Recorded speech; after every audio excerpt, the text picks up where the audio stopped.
Сәлеметсіздер ме, құрметті достар? Бүгінгі видеода орхидея гүлін қалай гүлдетеміз деген сұраққа жауап бергім келіп отыр. Ол сұраққа жауап бермес бұрын, достар, менің каналымды 80-90% адамдар тіркелмей көреді екен. Сол үшін де, егер мүмкін болса, подписаться деген кнопканы басып, каналға тіркеліп, қоңыраушаны басып қойсаңыздар екен деймін. Қоңыраушаны басып қойған болсаңыздар, менің шығарған видеоларымды алғашқылардың бірі болып көретін боласыздар. Мен 2 күнде, 3 күнде бір жаңа ақпараттармен бөлісіп отырамын. Сол үшін менің шығарған видеомды жіберіп алмас үшін сіздер қоңыраушаны басып, подписаться етіп қойыңыздар.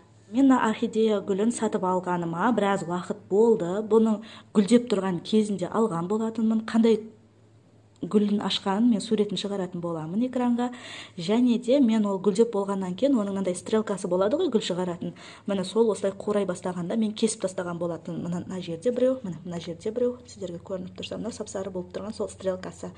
Ол егер қурай бастаса, оны кесіп тастағандарыңыз дұрыс. Солай кесіп тастасаңыздар, оның тамырына сигнал барады да, гүлдеу керек деген. Содан кейін мына жаңадан стрелкасын, мына гүлдейтін таяғын шығарып келе жатыр. Мен бұл гүлді алғаннан бері ешқандай да топыраққа отырғызған жоқпын, горшогын да ауыстырған жоқпын. Дәл осы күйінде әлі тұр менде. Себебі бұған қарауға да қол тимей кетті, арнайы топырағын жасауға да солай болды.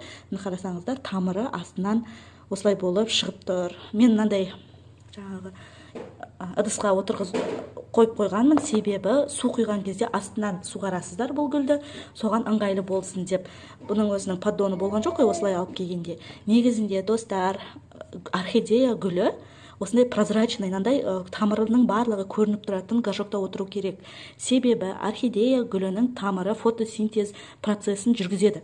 Мына жапырақтарда фотосинтез процесі болады ғой, сол сияқты бұның тамырында да жүру керек. Сол үшін де мынандай жасыл болады бұлардың тамыры. Мен кеше бір гүл күтімін түсіретін бір каналдың видеосын көрдім. Енді айып етпеңіздер, осы егер көретін болсаңыздар, орхидея гүлін кәдімгі гүлдерді отырғызатын топыраққа отырғызып қойыпты. Орхидея гүлі, достар, міне қараңыздар, бұл топырақта отырмайды. Міне мынандай қарада отырады, древесный қарада отырады. Себебі бұл гүл ағаштың гүлі. Бұл ешқандай да топырақта отырмайды, достар. Мен дәл солай сіздерге айтқым келіп отыр. Кез келген гүл күтімін түсіретін кеңестерді тыңдап гүлдеріңізге жасай бермеңіздер. Сосын гүл түсіретін ханымдарға да бір ауыз айтарым бар. Мені тыңдап отырсаңыздар, айып етпейсіздер. Просмотр жинау үшін, адам санын жинау үшін кез келген хайп қуатын тақырыптарды қозғай бермеңіздер. Бірінші, гүлдеріңізге жасап көріңіздер. Егер жақсы нәтижесін беріп жатса, сонда ғана бөлісіңіздер деп сұраймын. Себебі қазір адамдар енді барлығының көзі ашық, барлығы оқыған, тоқыған жақсы адамдар. Сол себепті де кез келген тақырыпты хайп қуу үшін ондай видеолар түсіре бермеңіздер деп сұраймын. Әрине, мені қазір көп адамдар маған комментарий жазатын шығар еді бұдан кейін. Бірақ солай өтініш жасаймын. Себебі, қараңыздар, менің шығарған әдісім емес бұл. Мен орхидея гүлін алғалы отырғызбағанмын. Қараңыздар, ол қандай топырақ, бұл ондай топырақта отырмайды. Және ол тек қана мынандай прозрачный ыдыста отырады. Және ол кісі тағы да ол топыраққа отырғызып қойғанымен былай тұрсын, кәдімгі мынандай прозрачный емес, басқа гүлдерді отырғызатын горшокқа отырғызып қойған. И мынаны полностью көміп тастағанда, и одан кейін орхидеясы солып, жаңағы ауырып жатыр.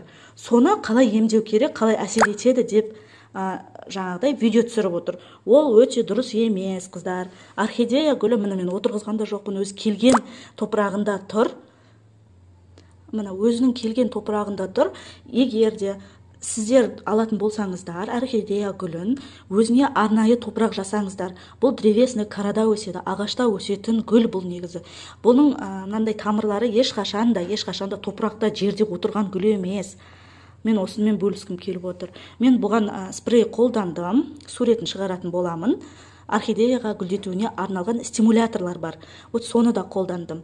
Егер орхидея гүлінің топырағы керек десеңіздер, маған заказ берсеңіздер болады.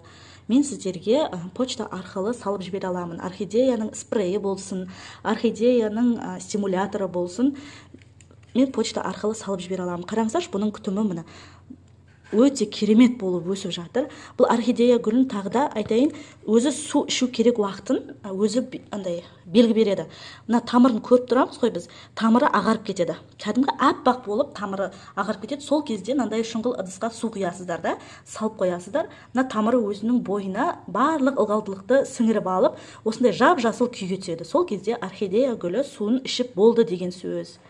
Қыздар, осылай қателеспеңіздер. Кез келген нәрсенің өзінің шектеуі, өзінің заңдылығы болады. Әр гүлдің өзінің күтімі, заңдылығына егер бағынып күтетін болсаңыздар, ол өте жақсы өсетін болады.